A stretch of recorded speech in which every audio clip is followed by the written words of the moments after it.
Welcome to This Explainer. Right now, we're diving into a mathematical force that is, quite frankly, mind-bending. It's this counterintuitive, explosive mechanic that dictates the growth of our wealth, our debts, and literally the physical universe around us. We're talking about the power and mechanics of exponential compounding. People often call it a unified theory of change, but here's the wild part. Despite its immense, undeniable power, our human brains are just surprisingly bad at grasping it. So let's put that to the test with a classic riddle. Imagine I gave you a choice right now. Would you rather take $10 million in cold hard cash right this second, or a single magical penny that doubles in value every single day for 31 days? Now be honest, your brain is probably screaming at you that the 10 million is the safer, obvious bet, right? Well, here's the incredible math behind that doubling penny. If you held out and chose the penny, by day 31, you'd be sitting on over $10.7 million. But here is the real trick to understanding this. On day 30, you only had about 5.3 million. The vast majority of that value accumulates purely in the final few days of the timeline. In fact, the penny choice doesn't even beat the $10 million until the very last day of the month. Okay, let's try another one. This time, let's look at the physical world. If you take a standard piece of printer paper, which is, about 0.1 millimeters thick, and you fold it in half exactly 51 times, how thick do you think that stack would become? Could it actually reach the sun? Again, our linear brains really struggle to visualize this, because after 10 folds, the stack is, well, it's only about the height of your hand.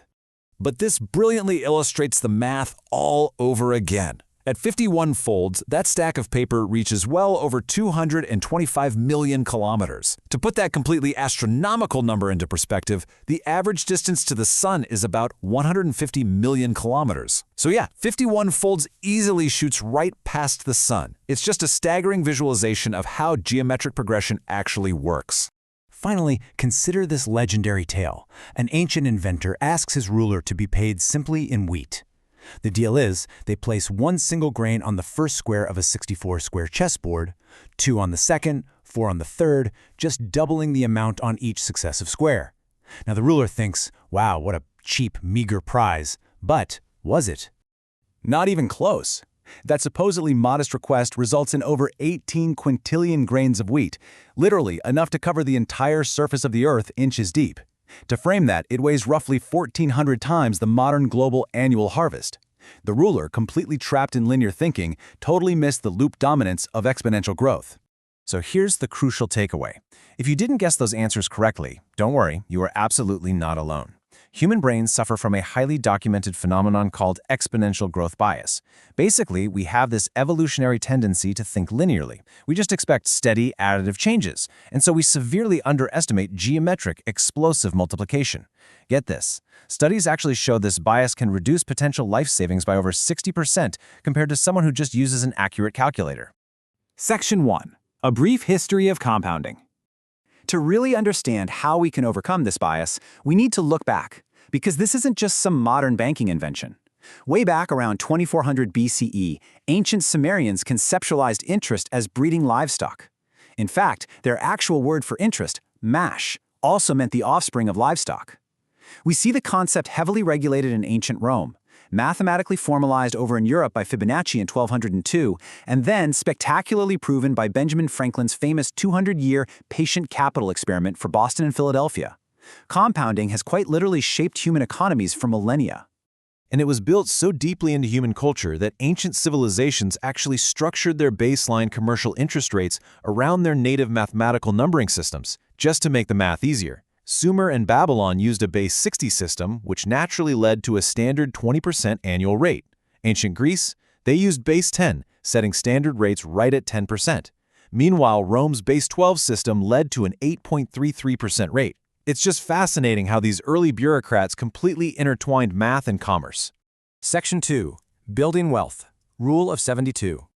Okay, now that we've got the deep history and the math down, let's equip you with a really practical tool to actually harness this power for your own financial journey. As Albert Einstein famously pointed out, compound interest is the 8th wonder of the world. He who understands it, earns it. He who doesn't, pays it. Understanding this so-called wonder is absolutely key to making your money work for you.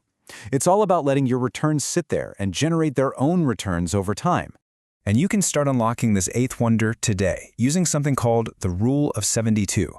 This is a brilliant little mental heuristic that instantly tells you exactly how fast your money will multiply, and you don't even need a complex spreadsheet. You literally just take the number 72, divide it by your expected annual rate of return, and boom, it gives you a quick, highly accurate estimate of your doubling time. Let's look at an example. If you secure an 8% return, your wealth doubles every 9 years, because 72 divided by 8 is 9. It's that simple. A 6% return, that takes 12 years. This completely transforms how you look at a modest initial investment. Through patient waiting, it shows you exactly why the old saying, time in the market, is vastly more critical than timing the market. And once your money doubles enough times, you enter what's famously called the second half of the chessboard. Remember that ancient wheat riddle we talked about, where the 32nd square held about 2.1 billion grains? Well, the second half is where compounding gains suddenly become monumentally large. They become life-changing. It's this beautiful tipping point where the growth just starts to absolutely boom at extraordinary levels. Section 3. The dark side of compounding. But look, we really need to warn you about the abyss here. Because compounding is fundamentally asymmetrical, it can ruthlessly destroy wealth just as easily as it builds it. Take a look at investor A and investor B. They both invested the exact same amount for the same time with the exact same 10.7% average return. Yet, investor A ends up with just over $64,000, while investor B walks away with over $100,000. How is that possible? Well, it's called sequence of returns risk. If you experience severe negative market returns early in retirement while you're simultaneously withdrawing funds, your portfolio gets permanently ravaged. Sometimes financial planners call this dollar cost ravaging. Investor Frank Martin perfectly captures this absolute tyranny of negative compounding. He warns that a single 100% loss can wipe out an entire lifetime of cumulative gains. What he's emphasizing here is that compounding is not an equal opportunity mechanism. Protecting your capital from massive drops is just as important. Actually, scratch that, it's arguably more important than aggressively chasing high gains. Warren Buffett puts this into incredibly stark perspective with a very simple math truth. Anything times 0 is 0. Think about that. No matter how impressive your historical wins are, a single catastrophic total loss resets your entire financial board to nothing. Zilch. It's due to something called volatility drag, which slowly erodes your compounded returns. Basically, if your portfolio loses 20% and then immediately gains 20% back, you're not back to even. You are mathematically still down. So how do you survive the math? You have to actively mitigate these risks.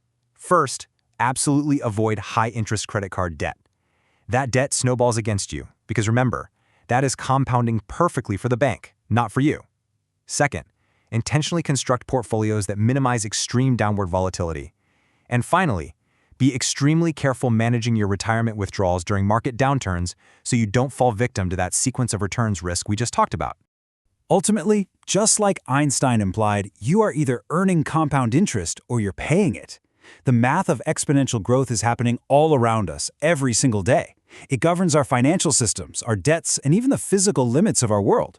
So, which side of the equation is your money on right now? Are you patiently building wealth for the second half of the chessboard, or is exponential math quietly working against you? Knowledge is one of the best investments you can make, and continuous learning keeps you sharp. Subscribe to @OTS Ullu on YouTube.